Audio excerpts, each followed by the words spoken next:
This is the all-new BMW X5 and it has the coolest headlights of any BMW. Just look at this. Yeah, and it can also do this for people who are too lazy to open doors themselves. Now in this video I'm going to tell you everything you need to know about it because there's so many cool features about this car, and there's something really surprising about which fuel options you can have as well, which you would never imagine would be possible. I'm Matt Watson and you're watching CarWow. The new X5's design follows on from the iX3's and I think it just works better on this bigger vehicle. I absolutely love the new headlight design. It's so cool, isn't it? But the best bit is this. Give us a second. Now, having hazards on is never cool until now. Look at this. I'm actually having to come around to the front to look at it myself again because I like it so much.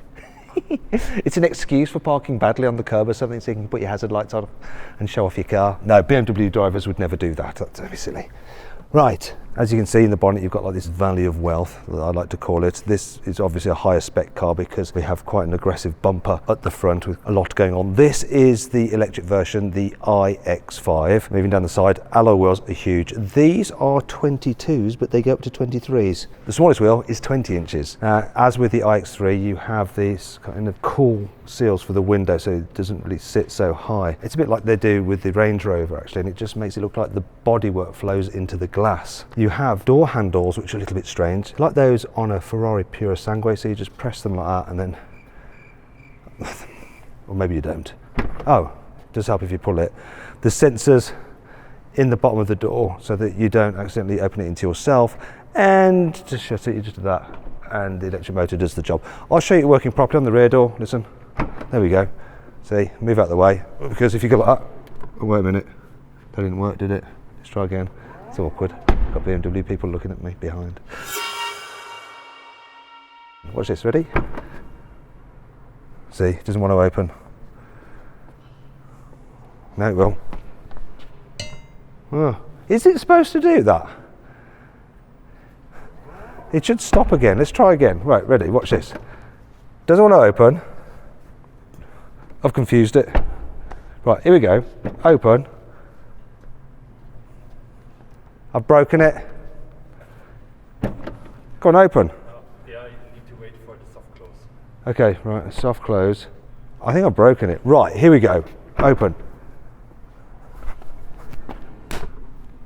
Shouldn't it stop? You are not in front of the sensor here. Oh. Just the sensor Is in there. So if someone walks where the sensor isn't, they might get hit. So if I go like that. No, it still does it. Will that be fixed for production? It might be. We'll find out when I review the car. Anyway, that door opening feature is an option. What's not an option is this, and I love this feature. Watch this. You know how when you're charging an electric car, if you need to use the DC charging, you have that extra little flap you have to pull off, and it's a bit annoying. Look, it's automatic in this. Watch this. Did you see that? Press this button. Dip. See that?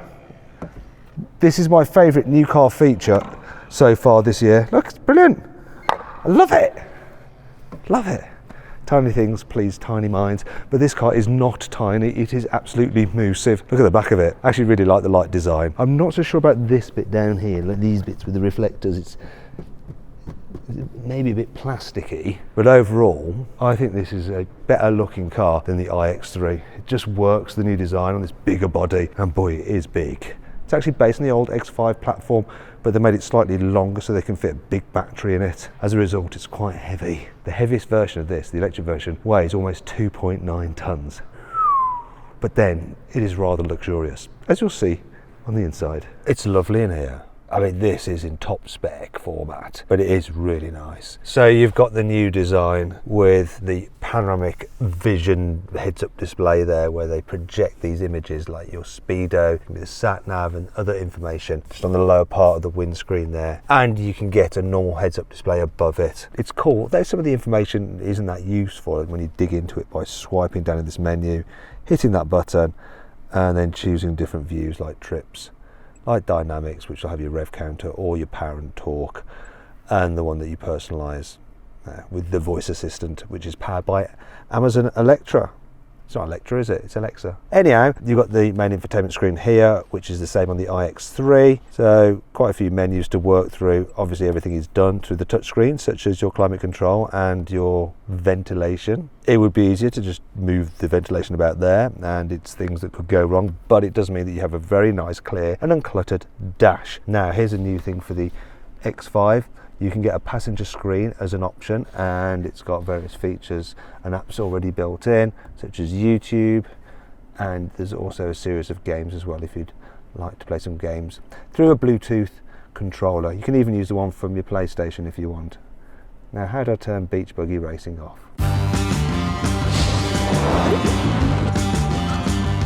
This velour effect is good, this leather is beautiful, the steering wheel. I'm starting to really like the steering wheel in these new BMWs, apart from two things. I don't like these plastic spokes, they look a little bit cheap, and the haptic feedback touch sensitive buttons are a little bit awkward to use, and sometimes when you're driving you can accidentally trigger them and just change something on your screen or in your panoramic vision display. Another thing you need to know about is this storage. Big SUV has to be practical, and it is, of course. Look, so we've got decent storage under there, we have big cup holders there. I wish they were covered because it looks a bit posh when you can cover them up. There's your USBs. You have a 44-watt charging pad there. Huge door bins. One thing I'm a little bit disappointed of is the fact that the materials lower down in the cabin are hard plastic. In older X5s it was soft touch material down there, but you know, the rest of the cabin just feels high quality.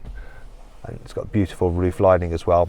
The ambient lighting is really cool. Can you see the ambient lighting up there and there?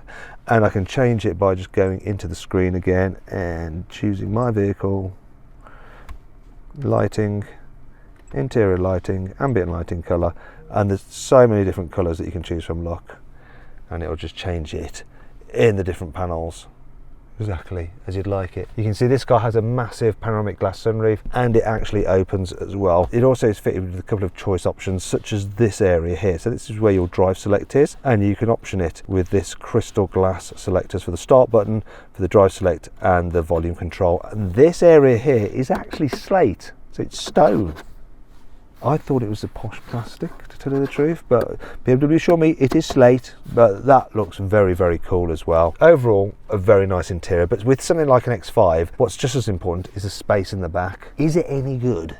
Yeah, it's very nice back here. So I've got lots of knee room, headroom's good as well, the seat bases are deep, so loads of under thigh support, footwells are generous, and it's a flat floor.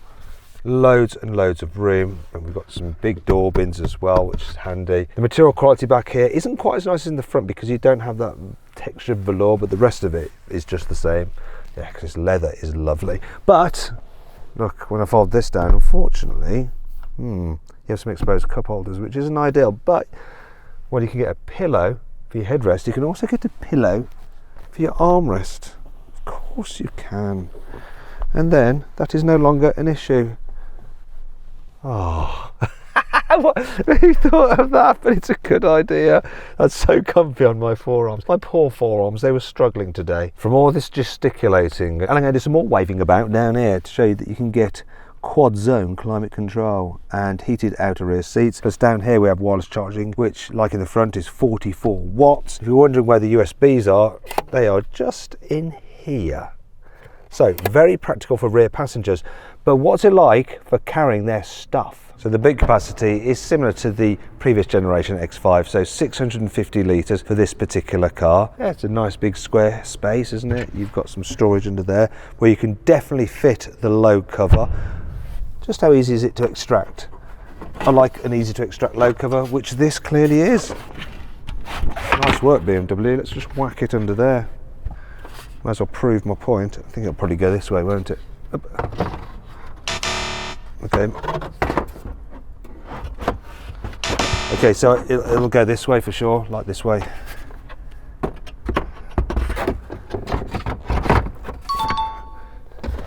See, told you so. Right, this car is also fitted with a tow bar. But there's a bit of an issue. You see, the towing capacity is slightly less than the outgoing model because it's quite a heavy vehicle. So towing capacity of this electric version is 2,700 kilos. In fact, the maximum towing capacity is 3,300 kilos, so not the full permissible 3,500 kilos, just because the car has got heavier. Anyway, I'm going to put that away so I don't ding my leg on it. Right, to fold down the rear seats, you'd have thought that you could do it from levers in the boot, but you can't. You have to reach in.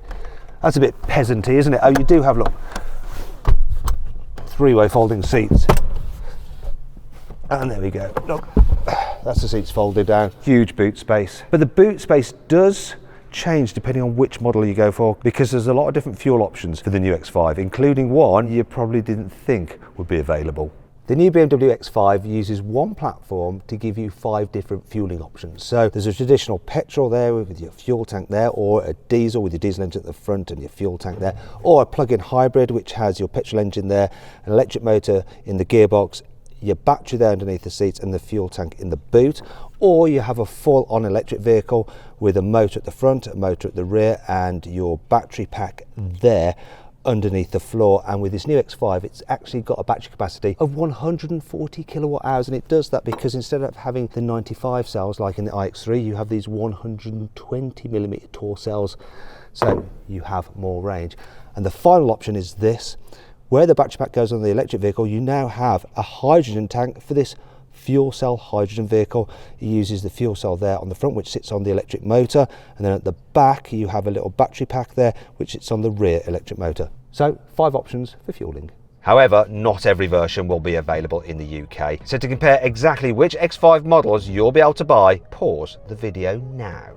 But is this new BMW X5 good enough to compete with the brand new Audi Q7, which has also just been unveiled? Click on the video window right now to make up your own mind, because the Audi is rather special and I think it may well have BMW licked. But the only way to know is to watch that video. Anyway, if you haven't done so already, subscribe to this channel because I will be reviewing the X5 when it comes out. And as ever, thanks for watching and I'll see you next time.